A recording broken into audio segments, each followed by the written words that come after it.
Good morning, सुप्रभात, जय Shri Ram. I am Ved Prakash Upadhyay and you are watching my YouTube channel study with Ved sir. मैंने पिछले videos में कहा था कि your luck is not in your hand but your decisions are in your hand. Your luck can never change your decisions but your decision can change your luck. हमेशा अपने निर्णय में विश्वास रखिए, अपने डिसीजन में विश्वास रखिए। हमको अगर अच्छा बनना है तो उसके लिए अच्छा करना होगा। अगर मंजिल हमारी है तो यात्रा भी हमारी ही होनी चाहिए। इसे हमको कर्म करना है। Work is worship. हमको अपने कर्म में विश्वास रखना है। कुछ लोग असफल हो जाते हैं तो अपने तकदीर को दोष देते हैं। मैंने एक बार कहा भी था, डूबने वाले समंदर को दोष देते हैं, डूबने वाले समंदर को दोष देते हैं। फूट जाए किस्मत तो कुदरत को दोष देते हैं। खुद तो संभल कर चलना आता नहीं, ठोकर लगने पर पत्थर को दोष देते हैं। Be careful, be alert for future. अगर जीवन में कुछ करना है, आगे बढ़ना है तो हमें आज ही सजग होना पड़ेगा, आज ही अलर्ट होना पड़ेगा। आइए, जैसा कि आप जानते हैं, मैं आपको पढ़ा रहा हूं एक्टिव वॉइस से पैसिव वॉइस में चेंज करना। मैंने present indefinite, past indefinite, future indefinite जो भी टेंसेज हैं सारे वीडियो मैंने अपलोड कर दिए। आज इंपरेटिव सेंटेंस की बारी है। इंपरेटिव सेंटेंस को आज्ञात्मक वाक्य भी कहते हैं। जिन वाक्यों से आज्ञा, विनय या सलाह का भाव बोध होता है उसे हम इंपरेटिव सेंटेंस कहते हैं। The sentence which express some command, request, advice और suggestions are called imperative sentence. ऐसे वाक्यों में कर्ता यू होता है और वह हमेशा छिपा रहता है। ऐसा वाक्य वर्ब की फर्स्ट फॉर्म से शुरू होता है और इसके बाद ऑब्जेक्ट आता है। ऐसे वाक्यों का निगेटिव बनाने के लिए वाक्य के शुरू में हम डू नॉट का प्रयोग करते हैं। आइए हम पहला वाक्य देखते हैं। एक वाक्य है, नौकर को बुलाओ। नौकर को बुलाओ, इसका ट्रांसलेशन हो जाएगा कॉल द सर्वेंट। नौकर को बुलाओ, कॉल द सर्वेंट। यहाँ आप देख रहे हैं यह वाक्य वर्ब की फर्स्ट फॉर्म से शुरू है और इसके बाद ऑब्जेक्ट आता है। इसमें जो सब्जेक्ट है वह यू है और वह हमेशा छुपा रहता है, हिडन रहता है। ऐसे वाक्यों में कर्ता यू होता है और वह हमेशा छिपा रहता है। आप देख रहे हैं यह वर्ब की फर्स्ट फॉर्म है और इसके बाद ये ऑब्जेक्ट। ऐसा वाक्य इंपरेटिव सेंटेंस कहलाता है। तो नौकर को बुलाओ, कॉल द सर्वेंट। अब इसको पैसिव में बदलने के लिए दो तरीके हैं, दो स्ट्रक्चर हैं, दोनों मैंने यहाँ लिख दिया है।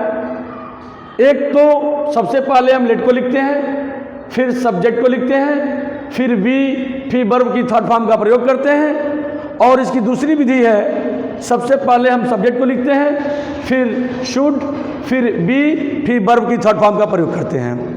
जैसे इस एग्जाम्पल को देख लीजिए, नौकर को बुलाओ, कॉल द सर्वेंट। इसका पैसिव हो जाएगा late the servant be called. दरवाजा खोलो, इसको अगर हम इस विधि से बनाते हैं तो हो जाएगा late the door be opened. अब इसी वाक्य को हम अगर इस विधि से बनाएं तो ये दोनों वाक्य ऐसे हो जाएगा। पहला वाक्य, इसको अगर हम ए कहें और इसको अगर हम बी कहें तो यहाँ यही वाक्य ऐसे बन जाएगा, the servant should be called. इस बी वाले को अगर देख लें तो हो जाएगा द डोर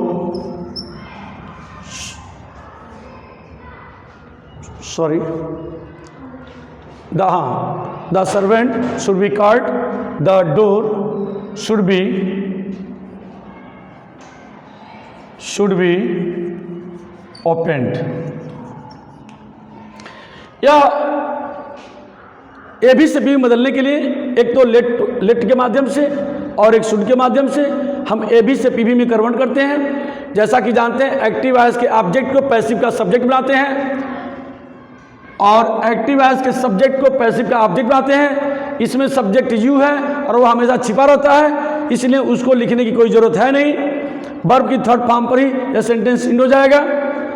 तो let the servant be called, late the door be opened.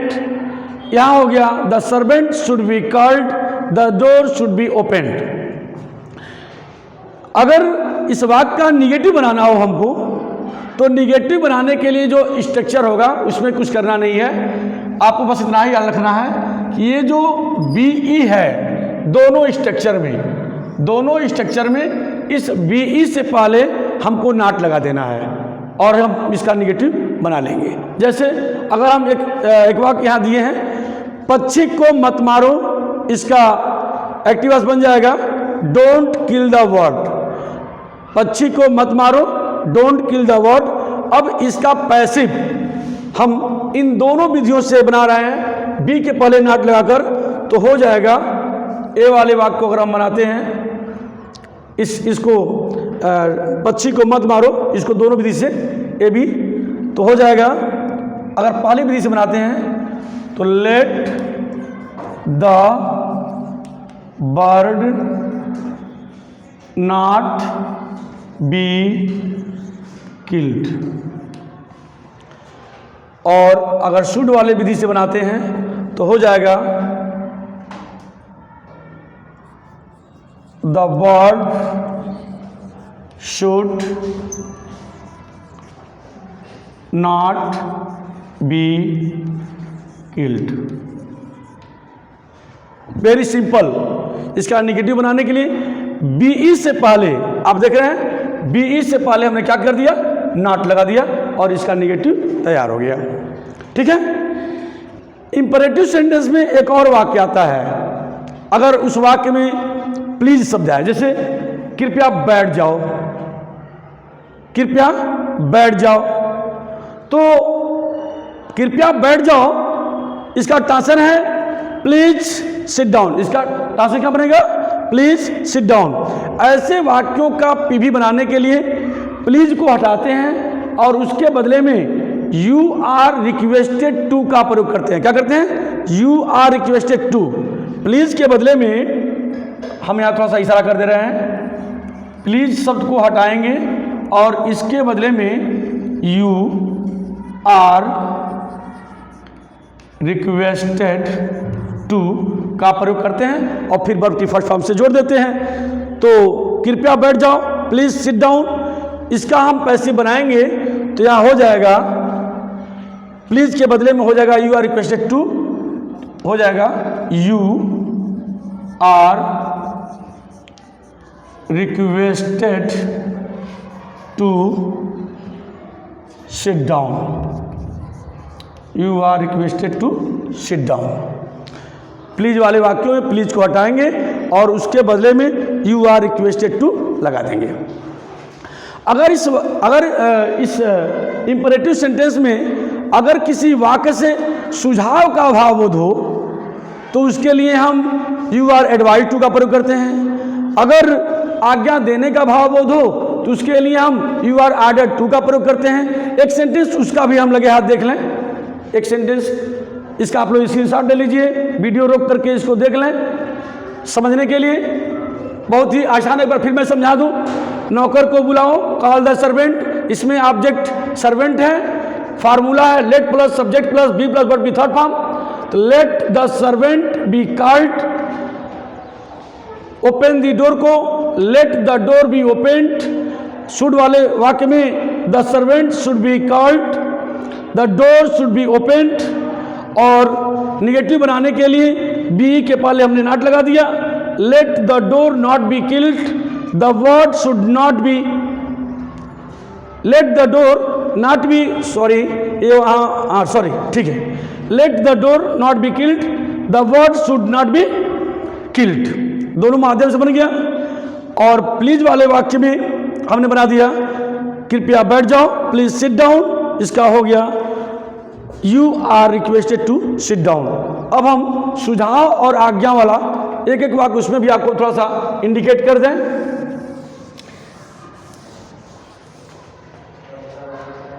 दो वाक्य बस और आपको बता दें, आपका इंपेरेटिव सेंटेंस ओवर हो जाएगा। जैसे धूप में मत खेलो, एक वाक्य है धूप में मत खेलो, धूप में मत खेलो, इसका ए भी हो जाएगा डोंट प्ले इन सन, यह आपका ए भी बन गया डोंट प्ले इन सन। इसका हम जब पी भी बनाएंगे इसका तो हो जाएगा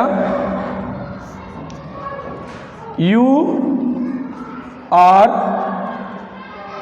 advised not to play in sun, not to play in sun. अगर हम कर दें गरीबों की मदद करो, अगर हम कर दें गरीबों की मदद करो, एक वाक्य और देख लीजिए,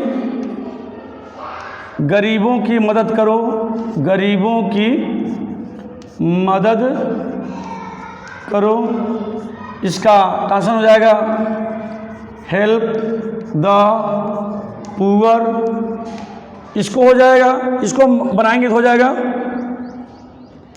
अगर इस विधि से सुझाव वाली विधि से तो हो जाएगा you are advised to help the poor, ऐसे हो जाएगा। सुझाव करते हैं तो यू आर एडवाइज का प्रयोग हो जाएगा। जैसे बुरी संगति से बचो, इसका ट्रांसलेशन क्या हो जाएगा avoid bad company, avoid bad company, you are advise to avoid bad company, very simple. समझ में आ रहा है कि नहीं आ रहा है? एक वाक्य और देख लीजिए, यदि आज्ञा देने का भावबोध हो तो उसके लिए हम यू आर ऑर्डर्ड टू का प्रयोग करते हैं। जैसे एक वाक्य है खड़े हो जाओ, खड़े हो जाओ, इसका ट्रांसलेशन हो जाएगा स्टैंड अप, क्या होगा स्टैंड अप, खड़े हो जाओ क्या होगा स्टैंड अप। अब इसका जब हम पैसिव बनाएंगे तो हो जाएगा, आज्ञा है ना, हो जाएगा you are ordered to stand up, very simple, कहीं कुछ कोई दिक्कत है ही नहीं, वेरी सिंपल। मैंने आपको कहा था ना कि मैं आपको चलना नहीं दौड़ना सिखाऊंगा, मैं आपको हारने नहीं दूंगा, मैं आपको माना नहीं ठानना सिखाऊंगा और उस दिशा में मैं खरा उतर रहा हूं। मेरा आपसे वादा है कि मैं आपको इंग्लिश में जो कुछ भी पढ़ाऊंगा बहुत ही क्लियर ढंग से, बहुत ही स्पष्ट रूप से आपके दिमाग में उसको सेट कर दूंगा। जैसे इसको आपने देखा, चाहे वो वाक्य इसका अफर्मेटिव का हो, चाहे वो निगेटिव का हो, चाहे वो प्लीज वाला हो, सबको मैंने विधिवत लेट वाले माध्यम से, लेट वाले विधि से, शुड वाले विधि से, फिर उसका निगेटिव प्लीज वाला, फिर यू आर एडवाइज टू का प्रयोग करके, यू आर ऑर्डर टू का प्रयोग करके विधिवत उसको। अब कहीं कोई वाक्य इसमें ऐसा नहीं है जो कहीं छूटा रह गया हो या अछूत, मेरा मतलब मुझसे बच गया हो, कोई भी वाक्य अब इस तरह का इंपेरेटिव सेंटेंस का बचा नहीं है। आज के लिए बस इतना ही। Thanks for watching and one thing more, I request to all of you, please watch तो कर ही रहे हैं, शेयर जहाँ तक हो सके शेयर करिए, लाइक करिए और आपका कमेंट, आप सबका विचार मैं आमंत्रित करता हूं। आप प्लीज़ अपना कमेंट करें, कमेंट बॉक्स में जाएं, कमेंट करें, मैं आपका कमेंट पढ़ूंगा और उसमें जहां भी परिवर्तन करने के लायक होगा मैं उसमें परिवर्तन करूंगा। थैंक्स फॉर वॉचिंग, जय हिंद।